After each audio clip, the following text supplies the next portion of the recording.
one's gonna take me alive.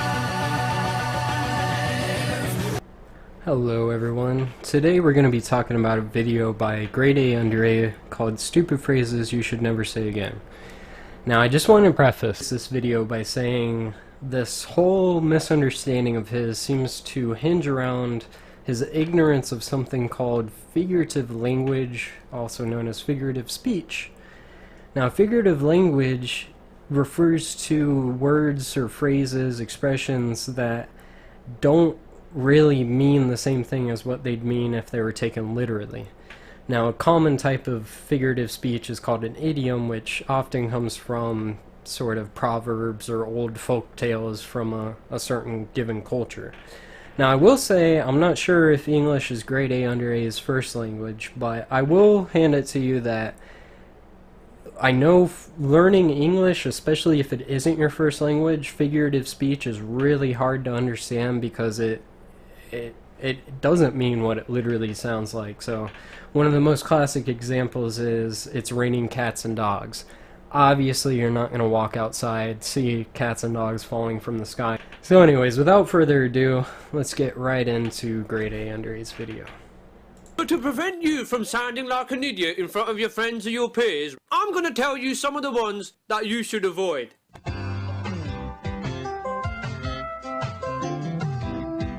Pot calling the kettle black. Now listen, people don't really use this on a daily basis, right? But it is very commonly used. The phrase basically means, oh, you're a bit of a hypocrite. But here's the thing, right?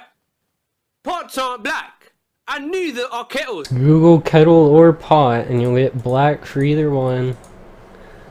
More specifically cast iron, which was the more commonly used material back then, and I could go all into why that is, but even without the cast iron, if it were a stainless steel pot, once there's soot on it, it will be black. So it shouldn't be that hard to understand how in an open fire in the 1600s, which you mentioned earlier when the phrase came about, it was different. Well, I looked it up. The etymology traces it back to the 1600s, which would mean cast iron and sooty shit. If you can't do the time, don't do the crime. But what if you can do the time? Feel free to do the crime. Next. Well, you still shouldn't do the crime. No, not really. Just go ahead and do the crime. Yeah, that's what the whole thing means. If you need the whatever it is that badly, revenge or money or whatever, an apple for your fucking starving monkey, a boo, whatever it is, then go ahead. Yeah, if you need it that badly, that's the point. If you need it badly enough to sacrifice your time, go ahead and do it. So what should the phrase be? Irregardless of whether you can do the time or not, don't do the crime. Right? Regardless means regardless whether you put an ear in front of it or not. Not only that, irregardless... Double negates it. Exactly. Something. Irregardless completely inverts the meaning of the word. Regardless means without having regard. That's what something GradeAunderA may not be familiar with, the idea of suffixes and prefixes. Because regard means to hold something with respect. Regardless means to lack respect for that, and irregardless means to lack the lack of respect. Right. Which makes no sense. You're just back to regardless, or regard. You've made your bed, now lie in it. Right, this is stupid, yeah? It's basically saying you caused this situation, now deal with it. But the comparison with the bed is not the same thing, right? No one makes a bed with the intention of never lying in it again, right? So you don't need to say... Does that phrase even refer to a real bed, or are they referring to, like, your grave? Oh, I don't know. Because then that would make a little bit more sense with, like, the finality of it, maybe? Maybe, yeah.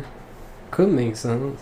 I still see it though as they're just saying that you've done something that you'll inevitably have to... You've created a situation. Yeah, that you'll have to face at some point. So stop postponing facing it and just go ahead and do it.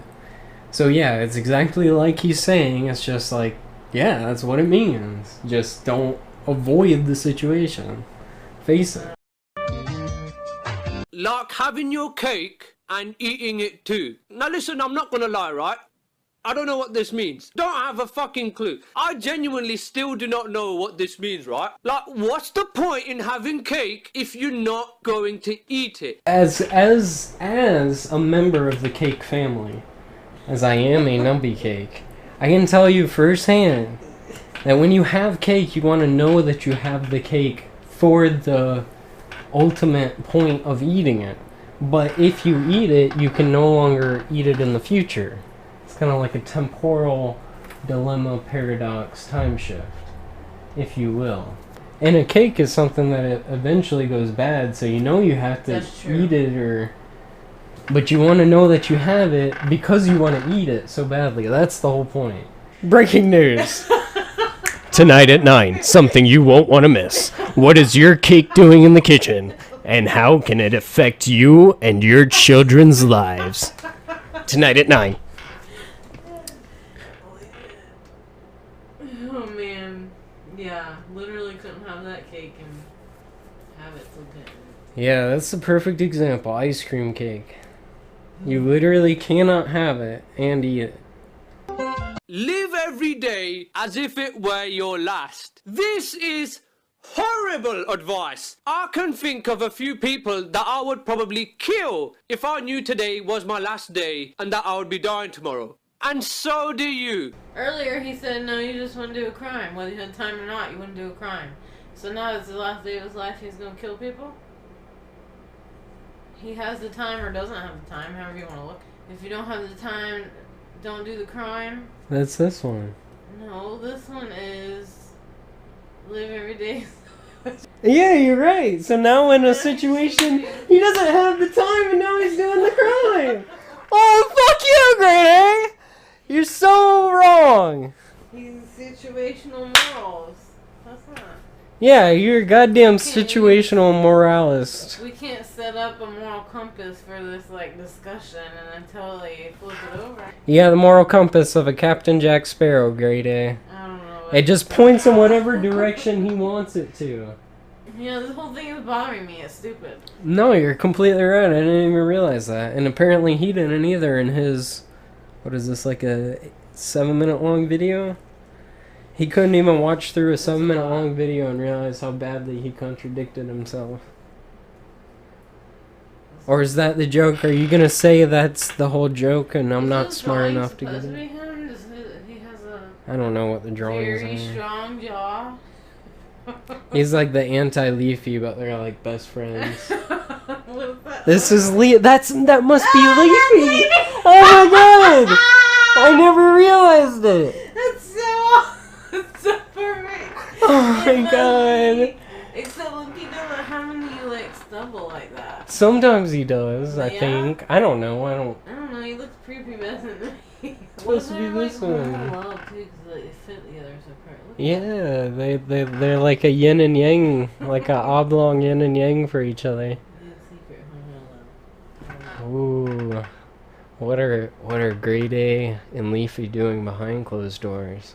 Behind the scenes of the black and white drawings. Ooh. What am I stumbling onto? A whole new web of secret. Okay. What doesn't kill you only makes you stronger. Unless it's muscular dystrophy, then you definitely won't get stronger. You will get much, much weaker. Yeah, why does he have to bring out like disabilities and like sicknesses? Because that's the level of humor we're on. What you don't hear can't hurt you. Stealth ninjas. You won't hear them, they'll kill you.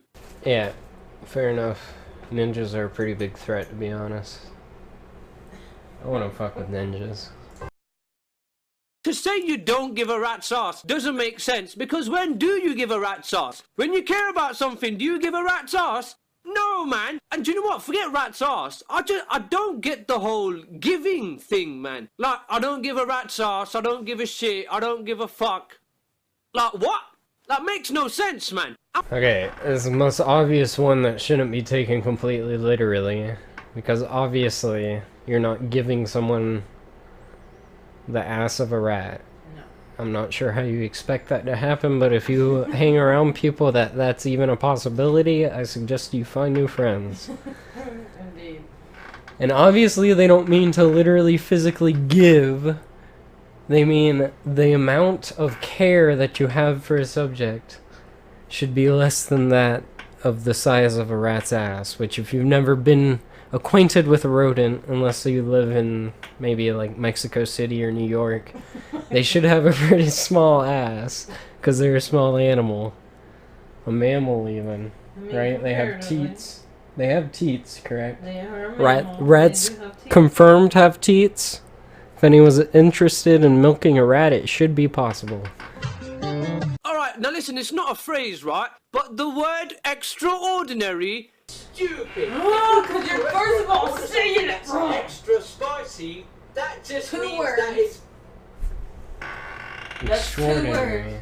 First Yeah, it's not extraordinary, it's extraordinary.